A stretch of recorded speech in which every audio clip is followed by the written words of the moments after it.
নমস্কার বন্ধুরা, welcome to Molly kitchen. Molly কিচেনে আমার প্রিয় দর্শক বন্ধুদের জানাই স্বাগতম।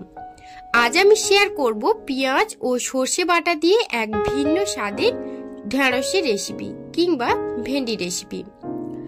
এক ভিন্ন স্বাদের এই ঢেঁড়সের রেসিপিটা ভাত, রুটি, পরোটা যে কোনো কিছুর সাথে কিন্তু ভীষণ সুন্দর লাগে খেতে। প্রথম থেকে শেষ অবধি ভিডিওটা দেখতে থাকুন, আশা করব খুব ভালো লাগবে। তার আগে বলে রাখি, এখনো আমার চ্যানেলটিকে যারা যারা সাবস্ক্রাইব করেননি এখনই সাবস্ক্রাইব করে ফেলুন আমার পরবর্তী ভিডিওগুলো সবার আগে দেখার জন্য। তাহলে চলুন কিভাবে বানাই দেখে নিই।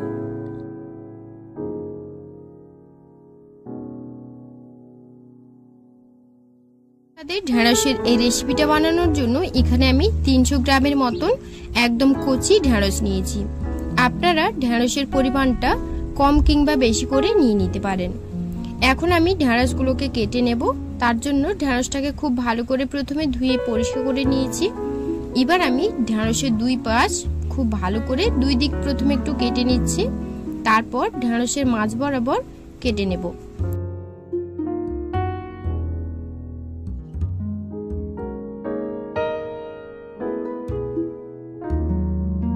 তবে ছোট ঢেঁড়স হলে কিন্তু মাঝখান থেকে কাটার প্রয়োজন নেই, গোটাগুটি থাকলেও কিন্তু খেতে ভালো লাগে। আর এই রেসিপিটার জন্য কিন্তু ঢেঁড়সগুলো একদম নরম নিতে হবে, তাহলে কিন্তু খেতে ভালো লাগবে। তো পরপর করে আমি সব ঢেঁড়সগুলো দুই দিক কেটে আমি মাঝখান দিয়ে কেটে নিচ্ছি। আর যেগুলো ছোট ঢেঁড়স সেগুলোকে কিন্তু আমি গোটাগুটি রেখেছি। তো দেখুন সব ঢেঁড়সগুলো কিন্তু আমি পরপর করে একেবারে কেটে নিচ্ছি।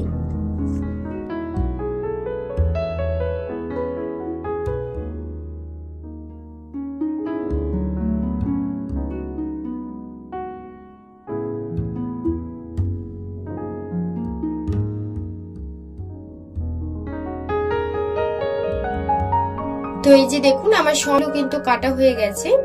সব ঢেঁড়সগুলো কিন্তু আমি দুই পিস করে কেটেছি, আর যেগুলো ছোট আছে সেগুলো কিন্তু একটা করে কেটেছি।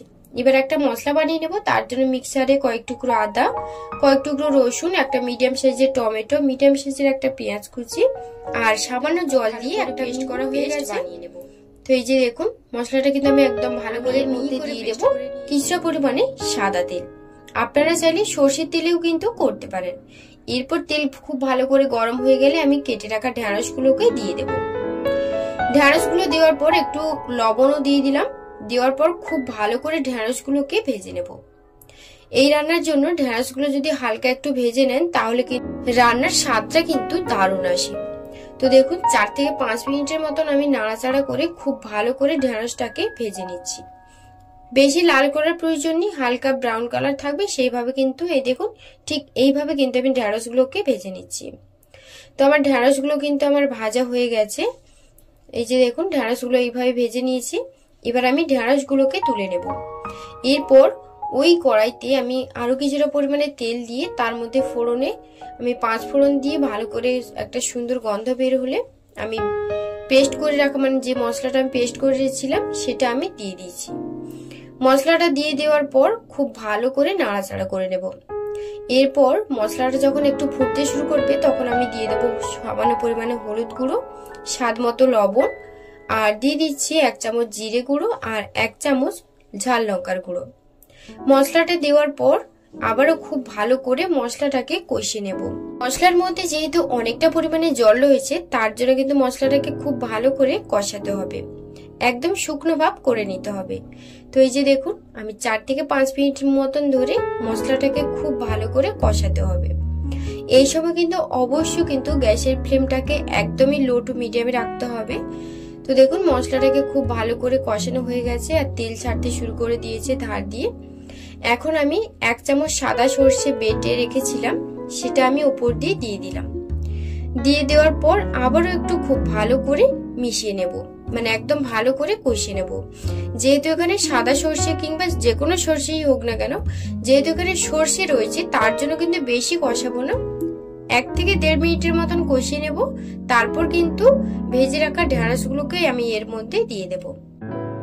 এখানে একটা কথা আপনাদের সাথে শেয়ার করছি, সর্ষে বাটা দেওয়ার পর মশলাতে সর্ষে বাটা দেওয়ার পর ফ্লেমটাকে কিন্তু একদমই লোতে রাখবেন, না হলে কিন্তু মশলাটা একদমই তেতো হয়ে যাবে আর খেতে কিন্তু ভালো লাগবে না।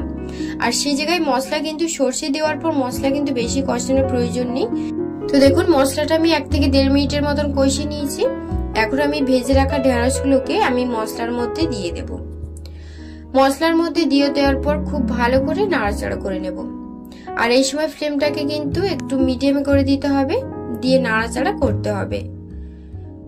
ঢেঁড়স দেওয়ার পর আমি 4 থেকে 5 মিনিটের মতন খুব ভালো করে ঢেঁড়সটাকে কষিয়ে নেব, এতে করে কিন্তু টেস্টটা সুন্দর আসে। তো দেখুন আমি নাড়াচাড়া করে খুব ভালো করে ঢেঁড়সটাকে কষিয়ে নিয়েছি। আর এখানে কিন্তু আমি আর ঢাকা দেব না, এইভাবেই নাড়াচাড়া করতে করতে কিন্তু ঢেঁড়সটা 80% মতন প্রায় সেদ্ধ হয়েছিল ভাজার সময়, সেহেতু আমি এখানে কিন্তু ঢাকনা দেব না। এভাবে নাড়াচাড়া করতে করতে কিন্তু ঢেঁড়সগুলো এমনিতেই সেদ্ধ হয়ে যাবে। আর এখানে কিন্তু আমি সামান্য পরিমাণে জলও দেব। তো দেখুন আমি ঢেঁড়সটাকে খুব ভালো করে কষিয়ে নিয়েছি এখানে আমি। তো এখন আমি পরিমাণ মতন জলের মধ্যে দিয়ে দেব। তো এই যে দেখুন ঢেঁড়সটা খুব ভালো করে কষানো হয়ে গেছে। এখন আমি এর মধ্যে আমি পরিমাণ মতন জল দিয়ে দেব, আমি 2 কাপের মতন জল এখানে অ্যাড করেছি। আপনারা চাইলে এর থেকে বেশি কিংবা কম জল দিতে পারেন। তো 1 থেকে 2 কাপের মতন আমি এখানে জলটা দিয়ে দিলাম। দেওয়ার পর নাড়াচাড়া করে খুব ভালো করে মিশিয়ে নেব। তো এই যে দেখুন খুব ভালো করে আমি মিশিয়ে নিলাম। মিশিয়ে নেওয়ার পর আমি এটাকে 7 থেকে 8 মিনিটের মতন আমি একদম মিডিয়াম টু লো ফ্লেমে এটাকে ফুটতে দেব। তাহলে এর টেস্টটা কিন্তু সুন্দর আসবে। যত লো ফ্লেমে রেখে রান্নাটা তৈরি করবেন তত দেখবেন রান্নার টেস্টটা কিন্তু সুন্দর আসবে। তো আমি লো টু মিডিয়াম ফ্লেমে রেখে আমি রান্নাটা করে নিচ্ছি। তো এই যে দেখুন ঝোলটা কিন্তু ফুটতে শুরু করে দিয়েছে।